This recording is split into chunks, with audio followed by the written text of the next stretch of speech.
Ruja Živković-Avtazi, your host of Australian Game Changers. Here I shed some light on the country's leading transport and logistics business operators who are overhauling their business models to capitalise on newfound business opportunities.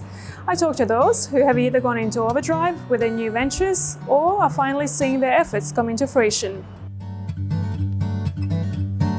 It's been very challenging over the years that I've been involved in transport and logistics. Unless you've got other females saying, come on, this is a great industry, we can really challenge the status quo.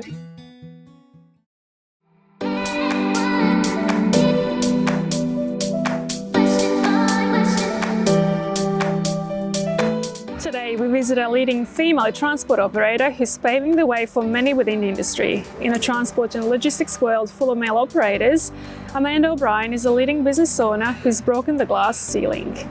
With an unbeatable work ethic behind her, O'Brien has spent her career breaking stereotypes. As Director of Xtreme Freight, she's turned many of her staff into managers, focusing heavily on the industry gender gap. Xtreme Freight was under liquidation when O'Brien stepped in. With 20 years experience in project management behind her, she's managed to save the company from liquidation and turn into 3PL services. O'Brien is known for being incredibly innovative and customer-centric and has rewritten the rules of success.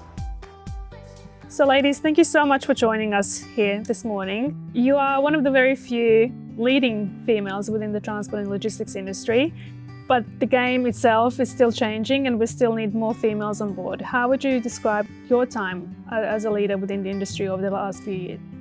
I think that it's been very challenging over the years that I've been involved in transport and logistics, and you just have to look at every industry. I mean, we don't have enough female representation across the board in senior positions, but we certainly don't have enough females in transport and logistics. And I think, unfortunately, you need to be of a certain ilk and a certain type to work in this industry because it is so male-dominated. However, we do thank the males because without the males, we wouldn't be, progressing in this industry. But I think that there needs to be more representation. And I'm not sure how you do that because we have had various women in the industry. We've had drivers in the industry. And they have been trained well and encouraged. And I would like to say that we have a bigger split of female and male participation, but unfortunately we don't. And I think it comes from the government all the way down. So I think we've got another 50 years to go before we see that unconscious bias go away. And I think there's a number of factors that play into that. And certainly the environment that we work in is not, it's not a glamorous industry. It certainly can lead to big opportunities. It certainly can lead to global supply chain roles. However, there's less and less female participation, and I think in order to do that, we need to be accepted at board levels as well. There's just not enough senior women sitting on boards today, and I think you'd agree with that, Tonia. I mean, I know you had a very varied beginning and you actually started driving trucks, and you could probably speak from experience that unless you've got somebody backing you up, unless you've got other females saying, come on, this is a great industry, we can really challenge the status quo, then we need more people to be able to do that, and it takes a hell of a lot of courage. Tonia, you were 19 when you joined as an owner-driver back in the days. So, what was that like? It was interesting. I'd never driven a truck before. I was looking for a job. I had 2 young kids at home, and when I looked in the newspaper to see what was available in the classifieds, there were a lot of owner-driver jobs. And I called one of the companies and I said, what type of vehicle are you looking for? Because they were asking for everything from vans through to 14-pallet trucks. They told me the niche vehicle they were after. I went down into a second-hand yard in Geelong. I think I paid $15,000 for a 6-pallet, 4-tonne truck. And I started work the next week for this company, and I had a permanent run delivering tyres around metropolitan Melbourne. Yeah. And then obviously the tyre industry in Australia started to go downhill, and I could see where the trend was going. So I got offered a job at a line haul company from the diesel mechanic. A diesel mechanic was married to a friend of mine, and he's like, oh, I need someone in the office there. So they put my resume in and I got the job in admin, so that was my jump. It was only because I knew someone in the company and they needed someone, and I knew my way around a run sheet because I'd been driving for a few years. So got the job, got an office job. I was there for about 6 months before the company transitioned and was bought out by another company. But because I was working with other owner drivers and subcontractors processing their run sheets and their payments, I let all my guys know that I was being made redundant. And out of all the people I called, 3 of them offered me jobs. So the afternoon I got handed my letter at lunchtime. By 4 o'clock that afternoon I had 3 interviews, and one of them was with Amanda, and I've been with her ever since. I've been here for over a decade now. So back in the earlier days when you did first start, what were some of the challenges? As a female, did you have to act differently to get ahead, or? You definitely have to put your big girl pants on, and you can't take sly comments. I was dealing with mechanics, and like I said, dealing tyres. So if I pulled up at a mechanics shop and the slightest thing, I back up too close to the door, they make a comment. One guy called me crush because in the first week I think I backed up and his roller door wasn't all the way up. So I was looking down and he wasn't looking up. And for the rest of the time I was driving there, that's all he called me, was crash. So I didn't do it again. Like I learned, look up. You learned your lesson. It's those little things, and you don't take it to heart. You have to have a sense of humour, because mechanics is another industry where there's not a lot of females. And they're used to just giving it to each other all day, and if you're not going to cop it on the chin, well, you better find somewhere else to go, because it's no good going home and crying about it because someone called you a name or they had a joke and you took it the wrong way. So have times changed for the better now? Years on, would you say? I'd like to say they have. I think in some ways they certainly have. I think there's more acceptance of women in the industry, and that's been, Australia global push. However, I think in some aspects it really hasn't changed a lot, and that's what Tonia was alluding to, the fact that you have to stand your ground, be courageous, be resilient in the marketplace, and certainly utilise that strength, because in some ways it certainly hasn't changed, and I think we have that in office environments, in depot environments. We always have that. It definitely depends on the environment, and as a transport driver, you go to 20 different locations a day. Now, one location might have a good environment and they might have all those equality things in place and policies, and they might have a large staff that's mainly run by women, but then you go to another and it's male dominated again, and it's that ability to just deal with the ever-changing environment, because you're in a truck. You go to a million different places in a week, and they're not always going to be the same, and you're not always going to take the same route, and you're not always going to go to the same places. And, you have to have that customer service ability, whether you like it or not. They are the customer, and they may be chauvinistic, but the next day you're going to get someone else at somewhere else. Yeah, but I think the other problem with the industry is that, it's been going for such a long time, and it's built on hierarchy, and obviously we're proud of Xtreme Freight because we're self-made. We weren't, handed a family business that had been going for 40, 70, 100, 150 years. So those guys have been brought up in that industry, and you've got to remember that those connections within the industry are what leads to success. It's a large market, but then, everyone knows each other, and it's certainly a very small market when you look at it that way. And in order to make inroads into what has been based on tradition has been exceptionally challenging. But as I've said before, we attacked the market a different way. We used every skill we had, and it's not a matter of just getting a pallet from A to B. There's so much more that goes into that, and if you can bring in all your corporate experience as well, and your analysis and the way you do things, you can certainly make inroads. And I think that there's more professionalism that's being required of our industry. So people are expecting higher things, and certainly with the advent of digitisation, I mean, everyone's looking at that last mile delivery, how efficient we can make it, how it's a lot of it's technology driven now. So, you know, there's been significant changes. However, we really need to always look at different ways of working in a marketplace that's been built on fundamentally, you know, old ways. What sets you apart and what makes you play the game so well? I think it's our team, to be perfectly honest. We're very diverse. We have had female drivers and they've transitioned from in the office to in vans. We had a really good lady, Sue. She had an accident and she couldn't drive anymore, so we transitioned her into the office until she retired.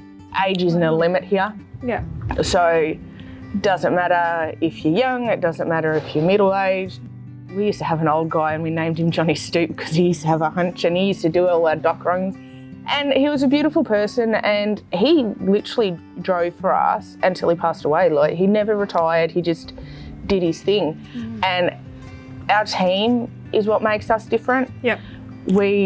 They support each other. Like, a driver will go to the depot and if they're having issues, another one of our drivers helps out. I really think it's team-based. And I also think it's experience. As I said, you know, we are self-made.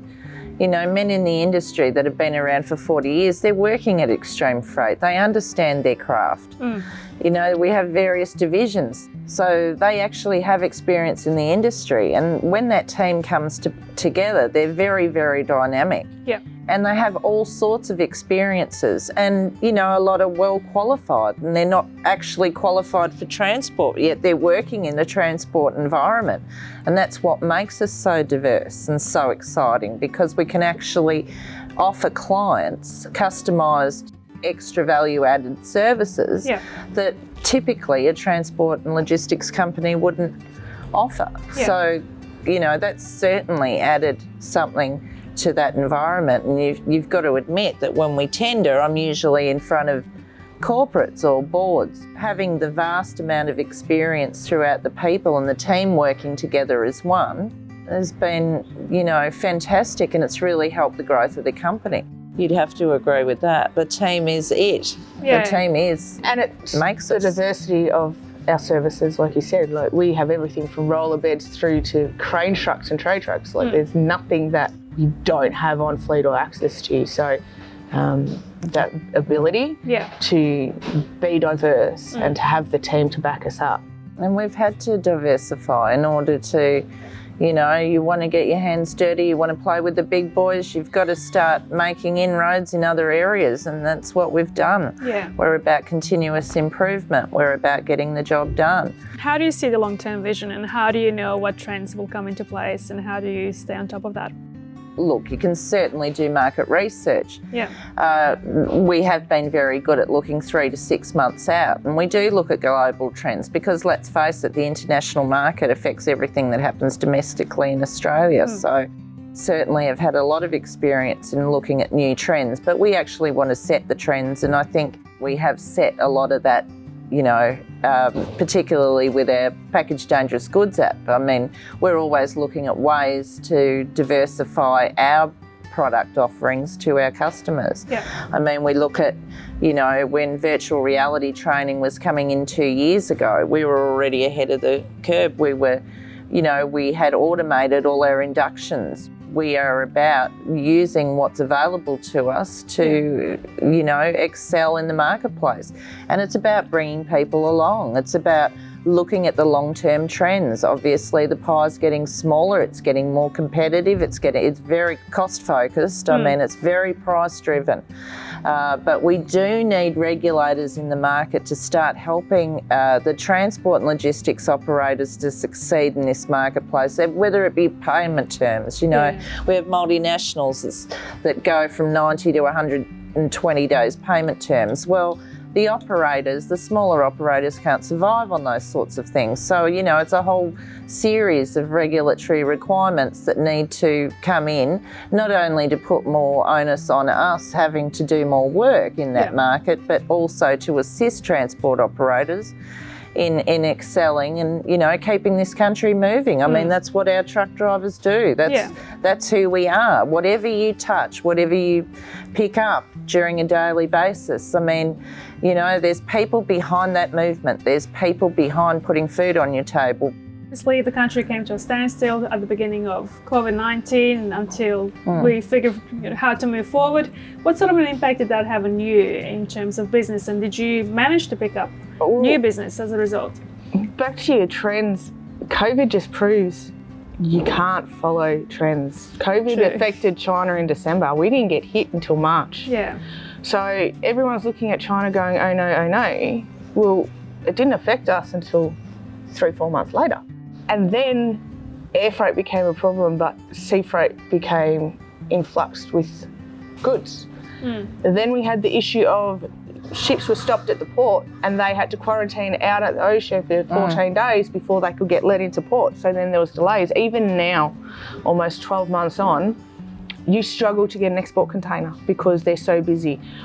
They need empty containers, but it'll take me 3 days to get a container that's been emptied, picked up out of my yard, because they're so busy. Yeah. So where air freight may have dropped off, sea freight's picked up, but there's still those heavy delays. So our normal trends where we'd be affected by Chinese New Year, so we'd have a downturn, and then you'd be affected by stock takes at the end of financial year, and then you have your peak September leading up into Christmas. Yep. And then the construction industry goes quiet in January. We didn't see any of that, not in the last 2 years. Even the Christmas before COVID hit, because it was already affecting China, we didn't see those normal trends of up and down in the market. It was just a constant all the way through. Okay. And like I said, while our air freight was affected, our sea freight picked up, so it made up for the difference. Unfortunately, global trends don't mean anything in this day and age. Yeah. So you mentioned gloves. Tell me a little bit more about gloves and COVID-19. What happened? During COVID-19, they became highly in demand. So our normal of 1 container a month became 1, 2, 3 containers a week. Oh wow. What are we talking about? How many packages or how many gloves on a weekly basis? We have a lot. In 1 container, there's 12,000 cartons. Okay. Hand unloaded, none of them come in palletised.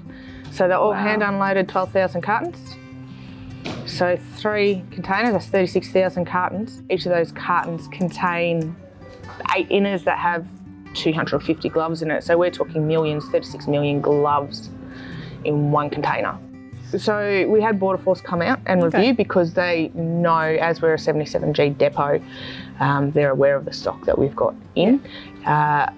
Look, it's all customs-free goods, so it's not held under bond or anything like that, but they're aware because they've come and inspected our warehouse, so they know. They saw that we had gloves, so they came in, did a check on what we were stocking. During COVID, gloves became a prohibited export item, and so did other medical things like hand sanitizer and things. So they asked us particularly to manage that for them. So if anyone came to us saying we need to export a container of this overseas, we were to notify ABF and let them know, because it was a prohibited export. I think with customs things change on a daily basis, so they were asking us for assistance because they knew we dealt in the product.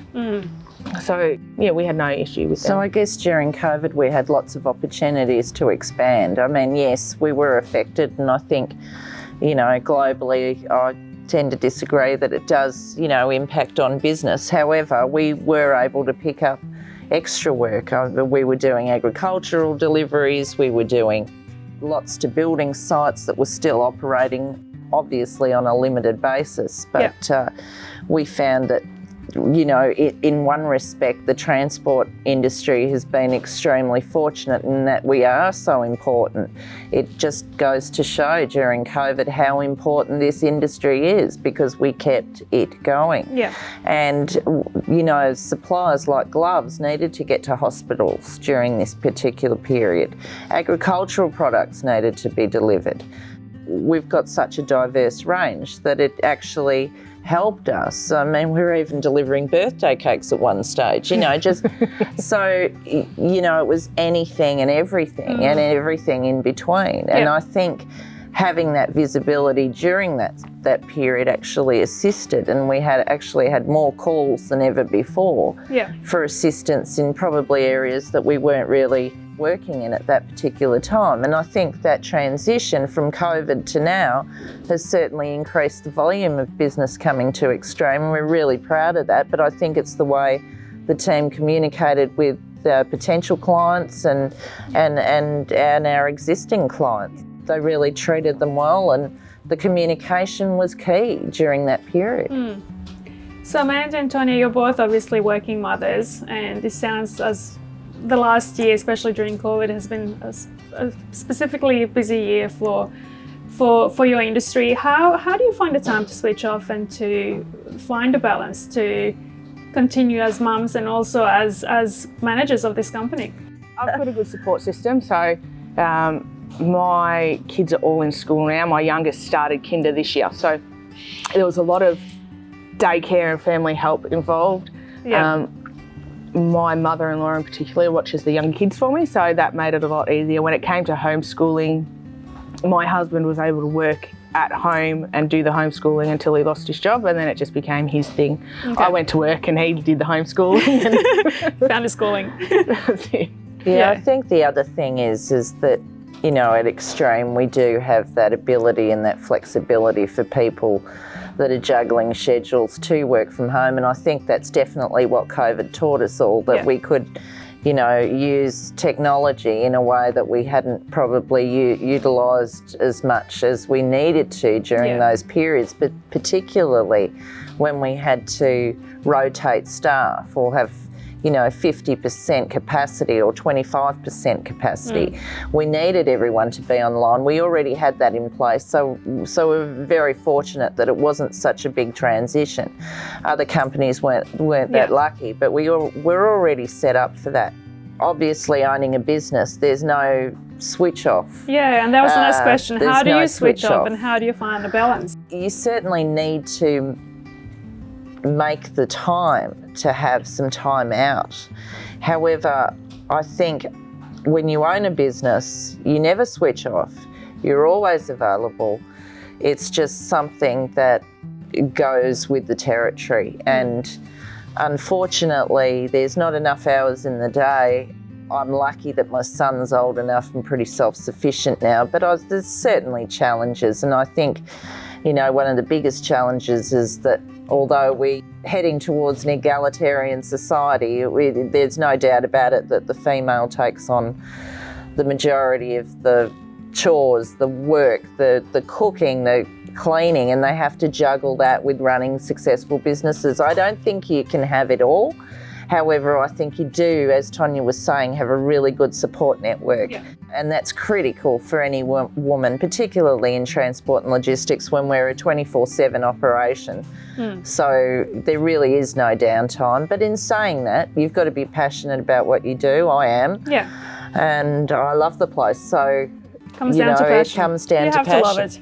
At the end of the day, like I said, when I first started out driving my truck when I was 19, I was a single mum with 2 kids. I used family daycare and I still got to work. I didn't sit at home. Feel sorry for yourself. And feel sorry for myself. I went, I looked, I found, and I made it work. I had to make it work because at the end of the day, I had 2 kids. I had to put a roof over their head. And I had to put food in their mouth. So if you want it, you can have it. And that's the key there. You have to want it. And it's you a can lot make of it hard within work. a male-dominated industry as well. You certainly can. If you put your efforts in. And even now, like I've got 4 kids now, and Charlie was sick last week and I had to have 2 days off. I work from home. I've got a laptop.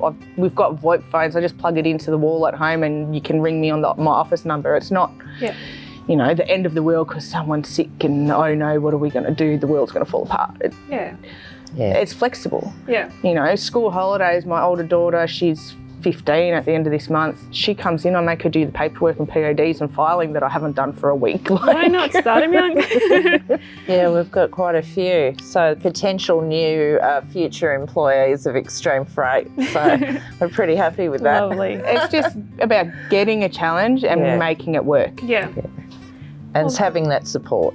You definitely have to have that support. If you don't have that support, then there'll be Oh, less look, if and Amanda less. wouldn't let me bring my kids in, like some days I'd be stuck. But, you know, I'm blessed to be working for Amanda where, like I said, the kids can come into the office and sit and play their iPads or whatever. And, Yeah.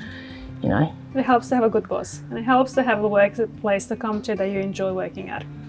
And we've got that family culture. Like, We I'm not the certainly only do. one that's brought kids in before, and, you know, It's about working with your people because everybody has different lives. And that's it. Well, thank you so much, ladies. No worries, Much appreciated, Risha. and thank you so much for having us here on site at Xtreme Freight in Tullamarine. It was lovely to see the premises and to hear more about your journey so far and the way the company is. So thank you. No worries. you. Thank you.